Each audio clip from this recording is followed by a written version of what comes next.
উনি যেটা করছেন এটা কেন করছেন সেটা আপনাদের সবারই হয়তো বা বোঝা হয়ে গেছে।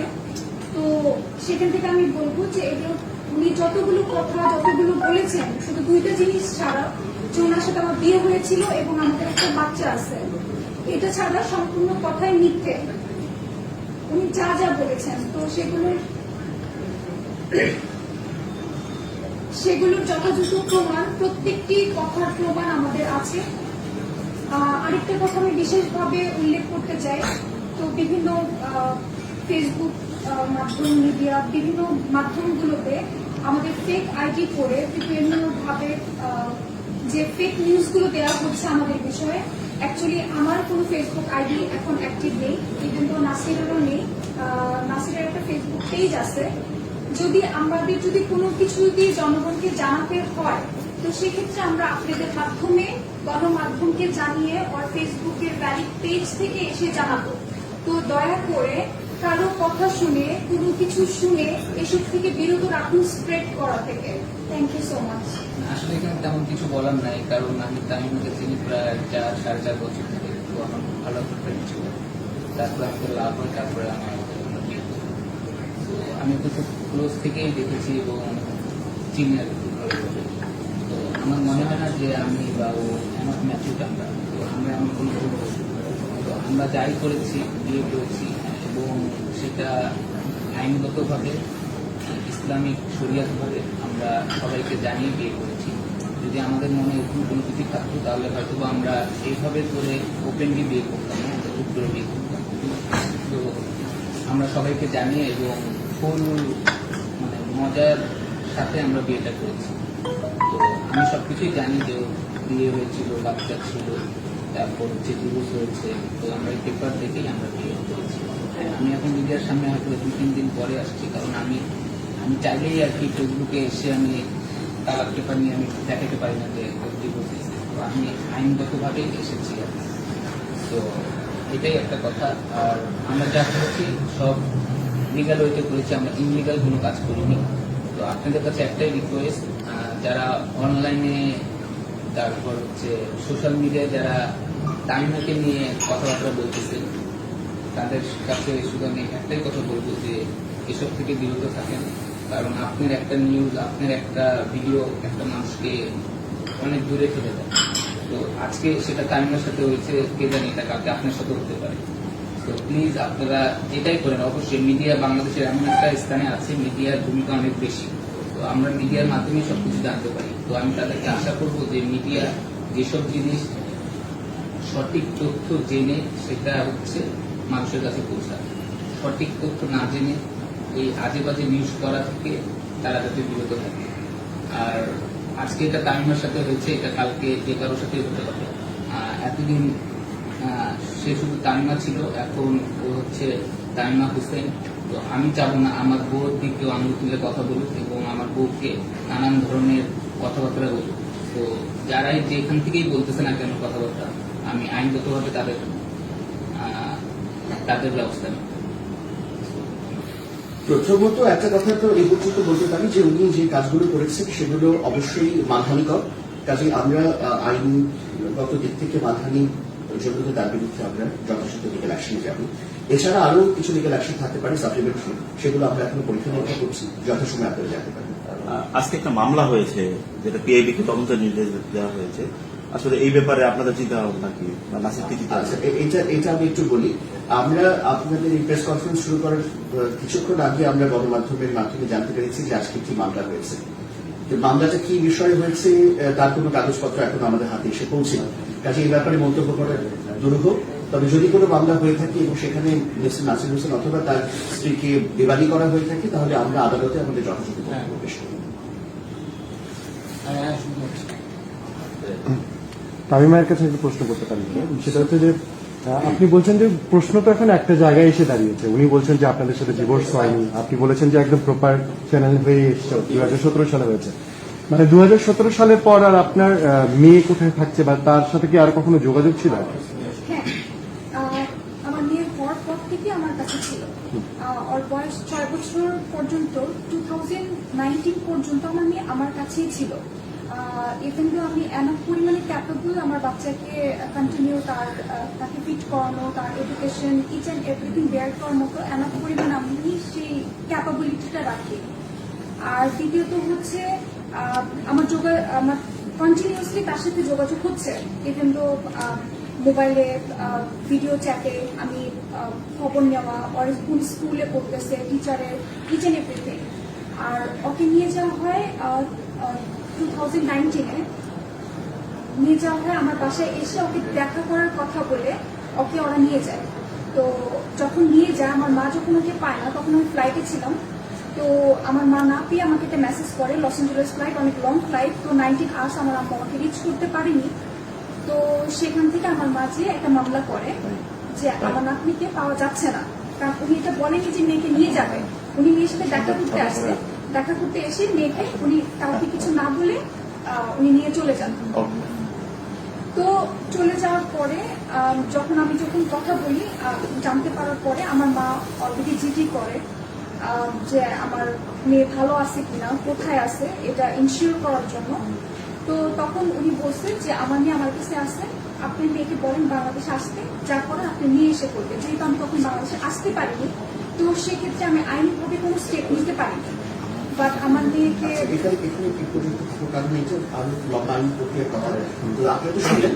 এখন যদি এটা আরো একটা অন্য প্রসঙ্গ হতে পারে, তাহলে এটাও আইনি পরীক্ষা নিরীক্ষা ছাড়া আর বেশি মন্তব্য করার কোনো প্রয়োজন নেই। মানে আপনার বাচ্চা নিয়ে যাওয়ার পরে আপনি আইনি পদক্ষেপ নিয়েছিলেন? হ্যাঁ, উনি একটা আইনি পদক্ষেপ নিয়েছিলেন, যেটা সম্পূর্ণ হয় নাই, সেটা হয়তো সরকার ভবিষ্যতে করবেন। কাজে এটা নিয়ে আমরা আলোচনা, আর এটা এই আজকের প্রসঙ্গ কিন্তু সেটা না। একটা জিনিস আসলে আমার না আসলে সবারই জানার সেটা হচ্ছে যে জিনিসটা 2017 সালে সলভ হয়ে গেল, একটা মানুষ তার মানে রাশিদ তো একটা ভয়ঙ্কর মিথ্যা কথা সবার কাছে প্রচার করছে, যে বলতেছে ওয়ান ফাইন মর্নিং আমি দেখি আমার ওয়াইফ নেই। তো এটা এত বড় মিথ্যা কিভাবে সম্ভব? এটা একটা ক্লিয়ার জিনিস।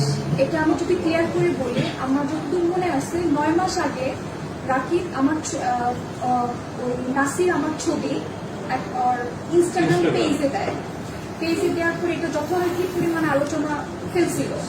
তো যখন ওকে প্রশ্ন করা হয়, কিন্তু ক্লিয়ার বাক্যে বলে যে এই সেই মেয়ে যাকে আমি এখনো বিয়ে করিনি, বিয়ে করলে হঠাৎ করেই করবো, সবাইকে জানিয়ে। বাট ও কিন্তু এটা বলেনি যে ও আমার কি লাগে না লাগে, ও কিন্তু বলেছে যে আমি মেয়েকে বিয়ে করবো, যখন বিয়ে করবো আমি হঠাৎ করে বিয়ে করবো। তো ওটাও চলে গেছে।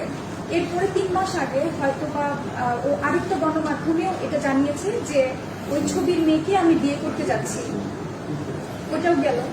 তারপর হচ্ছে গিয়ে আমরা খুব ধুমধাম করে আমাদের কাবিন করেছি। কাবিনের পর আমরা গায়ে হলুদও করেছি। রিসেপশনের আগে সে হঠাৎ করে কিভাবে জানতে পারে? এটা তো হঠাৎ করে হয়নি। 1 বছর যাবত নাসির সব জায়গাতে কন্টিনিউসলি বলে আসতেছে এই মেয়েকে আমি বিয়ে করতেছি। ইভেন তো আমরা খুব ওপেনলি এটা নাসির সবাইকে বলছে। আমি যেহেতু একটা জায়গায় জব করি, সেক্ষেত্রে আমি মিডিয়ার সামনে আসতে চাচ্ছিলাম না। তো সেই ক্ষেত্রে ও হয়তো বা আমাকে ওইভাবে উপস্থাপনা করতে চায়নি যে বিয়ে করলে এমনি সবাই দেখবে। তো হঠাৎ করে উনি কিভাবে জানতে পারেন? তো অবশ্যই উনি যেটা করতেছে এটা পাবলিক এই প্ল্যাটফর্মটাকে পাওয়ার জন্য। আর উনি জানেন যে রিসেপশনে আমরা অবশ্যই আমাদের 2 জনের ফ্যামিলির অনেক ইম্পর্টেন্ট গেস্ট আসে। রিসেপশনে আমরা মানে ভিআইপি কিছু পার্সন থাকে যাদেরকে আমরা সব অনুষ্ঠানে রাখতে পারি না, যাদেরকে রিসেপশনে রাখি। তো ওইটা আলোচনা ফেলা, আর ওর মাঝখানে ঝামেলা করলে আমরা ওদের রিসেপশন নিয়ে অলরেডি বিজি আছি। তো ওই জায়গাতে আমাদের 2টো উপায় থাকবে। এক, আমরা রিসেপশন ক্যান্সেল করে দিব, ওটা একটা নিউজ হয়ে যাবে যে আমরা রিসেপশন ক্যান্সেল করে দিচ্ছি। আর দ্বিতীয়ত হচ্ছে কি, যদি ক্যান্সেল যদি নাও হয়ে থাকে, তো ওইটা আমরা একটা মানে একটা মানে বাজে ভাবে আমরা একটা মানে হেনস্থ হব। তো ওই জায়গা থেকে উনি দুইটা জিনিস উনি করার চেষ্টা করেছেন। বাট আমরা তখন যে we are crystal clear, we are not guilt, so we are innocent. তো সেক্ষেত্রে আমার কোথাও ভয় কাজ করেনি। আমি যে কোথাও আল্লাহ এটা করেছে আমি ফেসে যাব, আমি কোনো ভুল করিনি। আর উনি যে বলছেন যে উনি আমার বাসায় আইনজীবী আসছে, বাসায় পুলিশ পাঠানো হচ্ছে, এটি পুরোপুরি মিথ্যে কথা। আমার বাসায় কোনো উকিল নোটিশ আসেনি, কোনো আইনজীবী আসেনি, কেউ আসেনি। তো আমাদেরকে শুধু এটা কিছু ইউটিউব, ফেসবুক পেজ যেখান থেকে লেখা হচ্ছে, লেখা কথাগুলোকে স্প্রেড করা হচ্ছে। তো সেক্ষেত্রে আমরা চুপ এই জন্য because we are crystal clear. আমরা ক্লিয়ার দেখে এখানে আপনাদের এখন সবার সামনে বসে আমাদের অলরেডি আমাদের সবকিছু প্রুফগুলো আমরা শো করতেছি। আর কোনো প্রশ্ন? আইনগত ব্যবস্থা যদি ইয়েটা দেখা দেবে আপনার লাইফের একটা স্মরণীয় একটা মোমেন্ট, কিন্তু এসবের জন্য নিশ্চয়ই সেটা সামাজিক যোগাযোগ মাধ্যম বিভিন্ন জায়গায় দেখছি যে অনেক অনেক রকম মন্তব্য করছেন, তাদেরকে আসলে কি বলবেন, তাদেরকে বলার কি আছে আপনার? অ্যাজ এ হিউম্যান বিং এটা আপনাদের কতটা এফেক্ট করছে আপনাদের দুজনকে? এটা আমাদের দুজনকে যতটা এফেক্ট করতেছে তার চেয়ে বেশি আমাদের ফ্যামিলিকে করতেছে, কারণ এখানে আমাদের ফ্যামিলির ইমোশনও আছে, আমাদের ফ্রেন্ড সার্কেল আছে, আমাদের আত্মীয় স্বজন আছে, সবাইকে এফেক্ট করতেছে। তো আমি তাদের উদ্দেশ্যে এতটুকুই বলবো যে তারা এমন কিছু না করে, এমন কিছু না বলুক। বা আমি না হয় ন্যাশনাল টিমের প্লেয়ার, ঠিক আছে, আমাকে মানুষ ভালোবাসে, আমাকে গালাগালিও করে, সেটা আমি মেনে নিতে পারি, কিন্তু তামিমা হচ্ছে ও এই কালচারের না, তো ওর জন্য এটা অনেক ডিফিকাল্ট। তো ওকে নিয়ে যেসব কথাবার্তা হচ্ছে সোশ্যাল মিডিয়ায়, যেসব ভিডিও হেডলাইনে যেসব কথাবার্তা হচ্ছে, তো আমার মনে হয় না ও সেটা নিতে ভালোভাবে নিতে পারতেছে। তা আমি যতটুকু বুঝি আর কি, আমি 1 সেকেন্ডের জন্য টাইমার থেকে কখনো আলাদা হইনি, কারণ আমার এখন ভয় লাগতেছে যে ও একটা যে কোনো একটা রং ডিসিশন নিতে পারে। তো আমি শুধু এতটুকুই বলবো যে এটা আজকে টাইমের সাথে হচ্ছে, এটা কালকে আপনার সাথে হতে পারে, আপনাদের সবারই মা বোন আছে। তো হ্যাঁ, ও ছোটবেলায় বিয়ে করছে, ফাইন, ঠিক আছে, বিয়ে করতেই পারে, লাভ করতেই পারে, এটা স্বাভাবিক। তো ওর কি বলে, ওর কি হ্যাপি থাকার কোনো রাইটস নাই? ওর কি সুখে থাকার কোনো রাইটস নাই? অবশ্যই আছে। তো আমি সেই জিনিসটাকে আমি ওকে খুব ভালো মতোই চিনি এবং আমার লাইফের সবকিছুই জেনেই শুনে আমি ওকে অ্যাকসেপ্ট করছি। তো এটাই শুধু আপনাদের কাছে কথা, যে নিউজই করেন না কেন, আপনারা যাই করেন না কেন, পুরোটো সত্যতা জেনে আপনারা নিউজ করেন। আমি যদি রং করি অবশ্যই আমাকে রং প্রমাণ আইনি প্রক্রিয়া চালিয়ে যাবেন এর বিরুদ্ধে যদি ভবিষ্যতে কেউ কিছু করে, নাকি যা করেছে সেখান থেকে করবেন আপনারা? আইনি প্রক্রিয়ায় অবশ্যই আমরা যদি, কারণ রাকিব সাহেব যেভাবে কথাবার্তা বলেছে, সে তো আগে তামিমা ছিল, এখন সে আমার ওয়াইফ, ওকে বলা নয় আমাকে। আমার ওয়াইফকে সেটা যেই হোক, সে রাকিব সাহেব অন্য যে কোনো মানুষই হোক, আমার ওয়াইফকে কেউ যদি কোনো ধরনের মন্তব্য করে, কেউ যদি কোনো ধরনের বাজে কথা বলে, আমি তার বিরুদ্ধে অ্যাকশন নেব অবশ্যই, এবং সেটা আইনগত। আমাদেরকে কি ওই কাগজ দেখানো সম্ভব? জি, আমরা প্রথমে কাগজ, আমাদের কিন্তু ফটোকপি আছে এই কাগজের, সেটা আপনাদের সবাইকে ডিস্ট্রিবিউট করা হবে। আপনারা কাজ চাইলে এটার ছবিও তুলতে পারেন, আমাদের কাছে অরিজিনালটা আছে।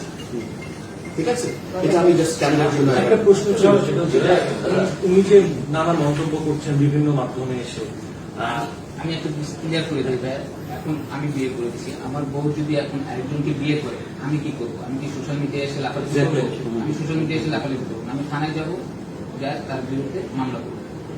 এটা হচ্ছে আমার থিওরি। আমি জানি না সে কি থিওরি অ্যাপ্লাই করতেছে, কিসের জন্য করতেছে, এটা পাবলিসিটির জন্য না কিসের জন্য। সে যদি লিগাল হয়ে থাকে কেস করুক, আমরা কেস হ্যান্ডেল করার জন্য প্রস্তুত আছি। আমার কথা বলতে না, আমরা তো একদম ক্লিয়ার, এখানে তো লুকানোর কোনো কিছু নেই, সিম্পল কথা।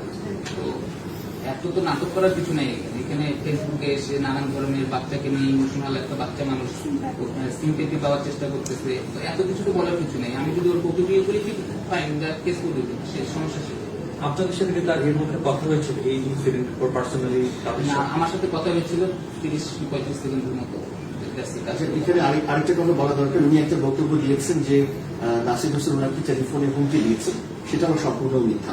কোনো হুমকি ওটা রেকর্ডিং মানে অনলাইনে চলে আসছে, তো আপনারাই বুঝতে পারেন যে আমি কি ধরে হুমকি দিতে।